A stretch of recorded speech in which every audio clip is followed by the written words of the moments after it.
गणेशाय नमः। ओम श्री गणेशाय नमः। जय भोलेनाथ। जय माँ पार्वती। जय श्री हरि। श्री शिव महापुराण रुद्र संहिता पार्वती खंड का अथ 25वां अध्याय का दूसरा भाग। जय भोलेनाथ। जय श्री हरि। तदौ तदुपदेशं ते तेभ्यो भ्रातृपंथ ययूय आययुर्न पितुर्गेहं विभुच्युवृत्तिरताश्च ते। इत्थं नारद सद्ववृत्तिविश्रुता शैलकन्यके अन्यां मृणुहि तद्ववृत्तिं वैराग्यकरणीं नृणाम्। उसका उपदेश मानकर वे भी अपने भाइयों के मार्ग पर चले गए और भिक्षा वृत्ति में संलग्न हो गए। वे पुनः अपने पिता के घर नहीं आए। नारद का यह चरित्र है जो जगत में प्रसिद्ध है। हे शैलपुत्री, मनुष्यों को विरक्त करने वाले उनके अन्य चरित्र को भी सुनो। विद्याधरश्चित्रकेतुर्यो बभूव पुरा करोत्व स्वोपदेशमयं दत्त्वा तस्मै शून्यं च तद्गृहम्। प्रह्लादाय तोपदेशान् हिरण्यकशिपोः परं दत्त्वा दुःखं ददौ चायं हरबुद्धिप्रभेदकः। पूर्व समय में एक विद्याधर था जो चित्रकेतु नाम का राजा हुआ था। उसको भी इसी नारद ने उपदेश देकर उसका घर सूना कर दिया। प्रहलाद को उपदेश देकर हिरण्यकशिपु से नाना प्रकार के दुख दिलवाए।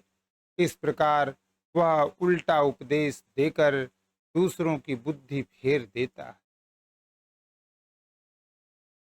मुनिना निज विद्या यच्छुवाविता कर्णरोचना स्वगेहं विहायासु भिक्षाम चरिति प्रायशः। इस नारद ने कानों को प्रिय लगने वाली अपनी विद्या जिन जिन लोगों को सुनाई, वे शीघ्र ही प्रायः अपना घर छोड़कर भिक्षा मांगने लगे।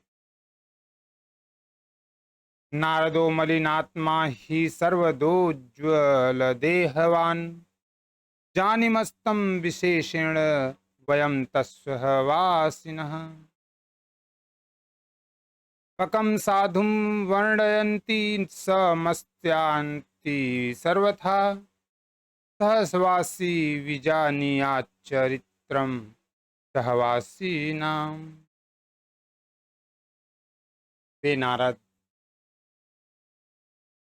यद्यपि देखने में बड़े सज्जन लगते हैं किंतु उनका मन मलिन है।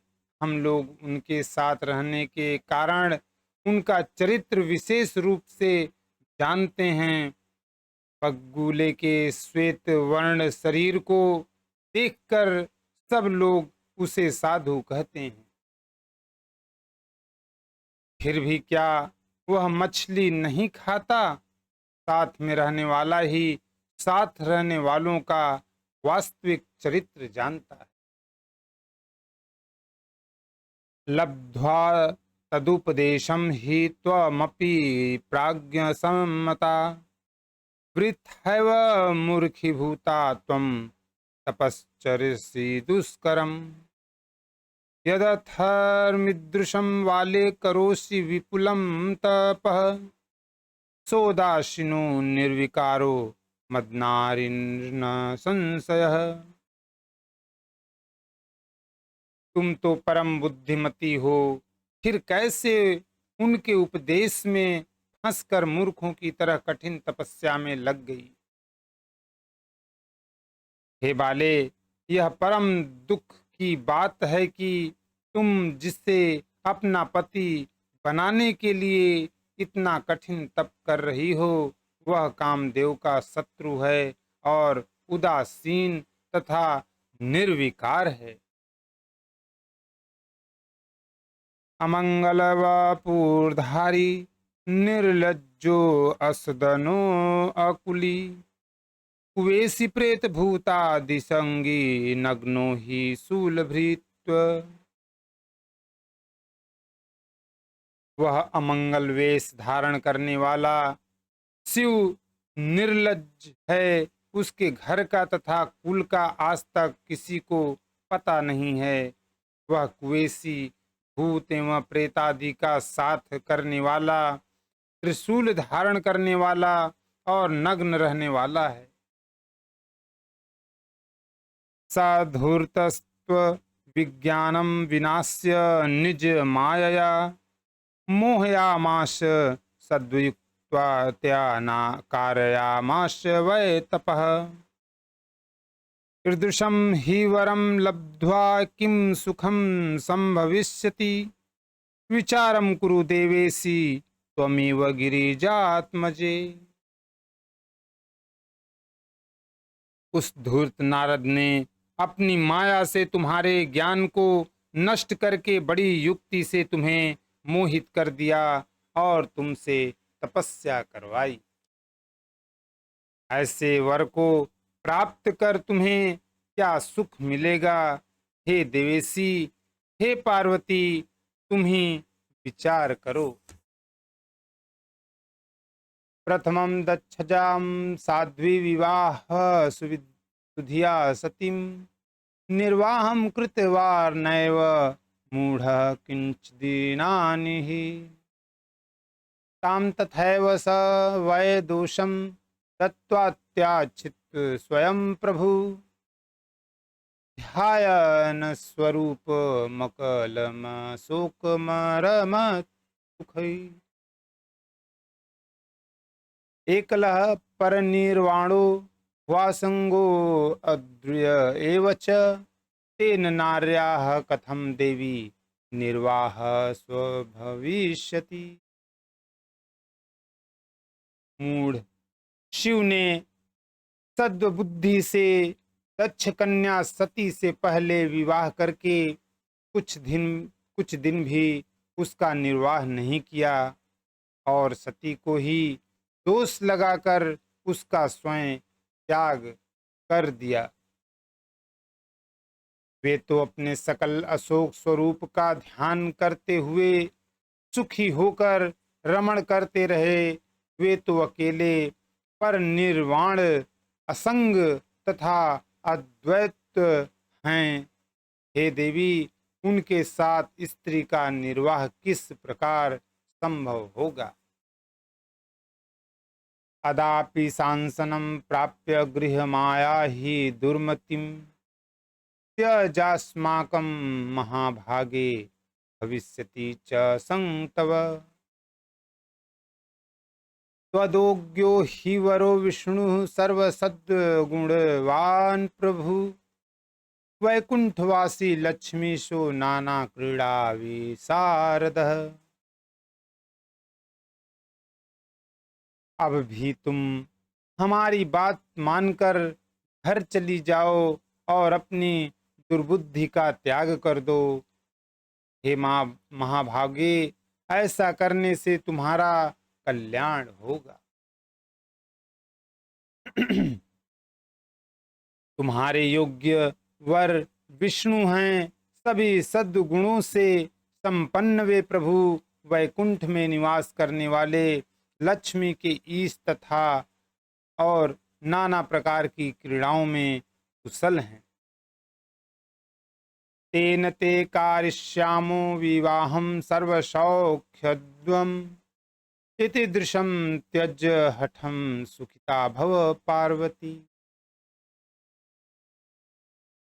हम लोग तुम्हारा विवाह उन विष्णु से कराएंगे। वह विवाह सब प्रकार के सुखों को देने वाला है। हे पार्वती, तुम इस प्रकार के हठ का परित्याग करो और सुखी हो जाओ। इत्येवं वचनं श्रुत्वा पार्वती जगदम्बिका विहस्य च पुनः प्राह मुनिन ज्ञान विशारदान। भगवान ब्रह्मा जी कहते हैं, इस वचन को सुनकर जगदम्बा पार्वती हंसकर उन ज्ञान विशारद मुनियों से पुनः कहने लगी, सत्यम भवद्भिः कथितम स्वज्ञानेन मुनीश्वराः, परंतु मे हठो नैव मुक्तो भवति हे द्विजाः। स्वतनोः शैलजात्वात् काठिन्य सहजं स्थितम्, इत्थं विचार्य सुधिया मां निषेध्य न चारहत। माँ पार्वती जी कहती हैं, हे मुनिगण, आप लोग यद्यपि अपने विचार से सत्य कह रहे हैं, किंतु हे द्विजों, मेरा हठ नहीं छूट। पर्वत से उत्पन्न होने के कारण मेरे इस शरीर में कठिन्य एवं हठ का होना स्वाभाविक है। ऐसा अपनी बुद्धि से विचार कर हे ब्राह्मणों, मुझे तपस्या से मना मत कीजिए। दुर्सैर्वचनम पथ्यम त्यच्छेनैव कदाचन, गुरूणां वचन पथ्यमिति वेद विद्यो विदुः। गुरूणां वचनं सत्यमिति येषां दृढा मतिः, तेषामिहापुमुत्र सुखं परं न सुखं क्वचित्। मेरे लिए नारद जी का वचन सर्वथा हितकर है, मैं उनका परित्याग कदापि नहीं करूंगी। वेद वेत्ता विद्वान कहते हैं कि गुरु का वचन कल्याणकारी होता है।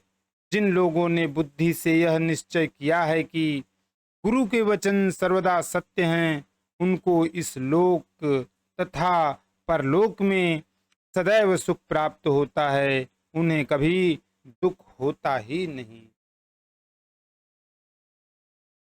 गुरुणाम वचनम सत्यमिति यद्वदेन धीः, इहामुत्रापि तेषां हि दुखम न च सुखम क्वचित्। जिन लोगों के हृदय में यह विचार नहीं है कि गुरुओं का वचन सत्य होता है, उन्हें इस लोक एवं परलोक में दुख ही दुख होता है, उन्हें सुख कभी नहीं होता। सर्वथा न परित्याज्यम गुरुणां वचनम द्विजाः, गृहं वसेद्वा शून्यं स्यान्मे हठ सुखद सदा। हे ब्राह्मणों, गुरुओं के वचन का किसी प्रकार त्याग नहीं करना चाहिए, चाहे घर बसे अथवा उजड़े। यह हठ मुझे सदा सुख देने वाला है। यद्वद्भिः शुभणितं वचनं मुनिषत्तमाः, तदन्यथा तद्विवेकं वर्णयामि समासतः।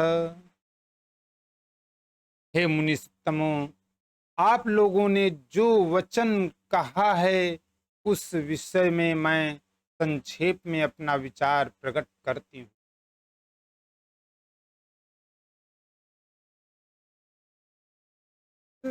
2 मिनट काट देना, ठीक। कुणालयो विहारी च विष्णु सत्यम प्रकीर्तितः, सदा शिवो अगुणा प्रोक्तस्तत्र कारणमुच्यते। शिवो ब्राह्मण विकारः स भक्त हेतुर्धृताकृतिः, प्रभुतां लौकिकीं नैव सदसर्वितुमिच्छति। अतः परमहंसानां धैर्यते सुप्रिया गतिः, अवधूत स्वरूपेण परानंदेन शंभुना। आप लोगों ने जो विष्णु जी को सर्वगुण संपन्न वैकुंठ में विहार करने वाला तथा सदाशिव को निर्गुण एवं निर्विकार कहा है, वह सत्य ही है। इसका कारण मैं आप लोगों को बताती हूँ। शिव पर ब्रह्म एवं विकार रहित हैं। वे भक्तों के लिए ही शरीर धारण करते हैं। वे प्रभु कभी भी सांसारिक प्रभुता दिखाने की इच्छा नहीं करते। अतः परमानंद शंभु अवधूत स्वरूप से परमहंसों की प्रिय गति धारण करते हैं। भूषणादिरुचिर्मायालिप्तानां ब्राह्मणो न च स प्रभुर्निर्गुणो अजो निर्मायो अलक्ष्य गतिर्विराट। माया में लिप्त रहने वालों को ही भूषणादि में अभिरुचि होती है। ब्रह्म को किसी प्रकार की कोई अभिरुचि नहीं होती। वे सदाशिव प्रभु निर्गुण अज माया रहित अलक्ष्य गति एवं विराट हैं। धर्म जात्यादि भी संपूर्णानुगृहति वैद्युजा गुरोरनुग्रहेणैव शिवं जनामि तत्त्वतः। यच्छित्व स हि मे विप्रा विवाहं न करिष्यति अविवाह संदाहं स्याम सत्यम सत्यम वदाम्यहम्। हे द्विजों, धर्म जाति आदि के द्वारा ही शंभु का अनुग्रह नहीं होता है। मैं तो गुरु के अनुग्रह से ही शिव को तत्व पूर्वक जानती हूँ। हे ब्राह्मणों, यदि शंकर मेरे साथ विवाह नहीं करेंगे तो मैं सर्वदा अविवाहित रहूंगी। यह मैं सत्य सत्य कहती हूँ।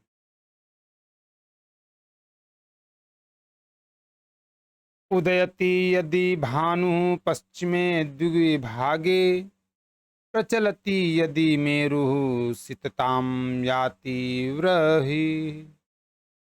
विकसति यदि पद्म पर्वताग्रे शिलायां न हि चलति हठो में सत्य में तद्ब्रवीमि।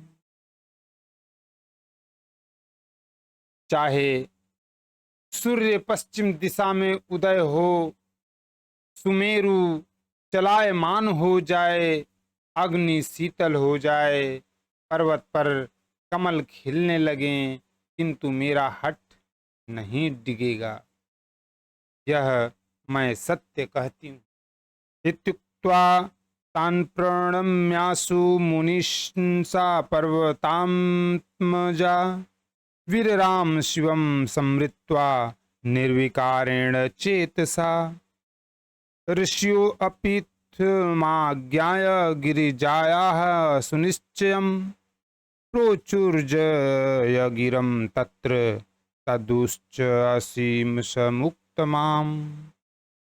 अथ प्रणम्य तां देवी मुनयो हृष्यमानसाः शिवस्थानं द्रुतं जग्मुस्तत्परीक्षाकरा मुने। भगवान ब्रह्मा जी कहते हैं, यह कहकर और उन मुनियों को प्रणाम करके वे पार्वती विकार रहित चित्त से शिव जी का स्मरण कर मौन हो गईं। तदंतर ऋषियों ने भी पार्वती जी का यह निश्चय जानकर उनकी जय जयकार की और उन्हें उत्तम आशीर्वाद प्रदान किया।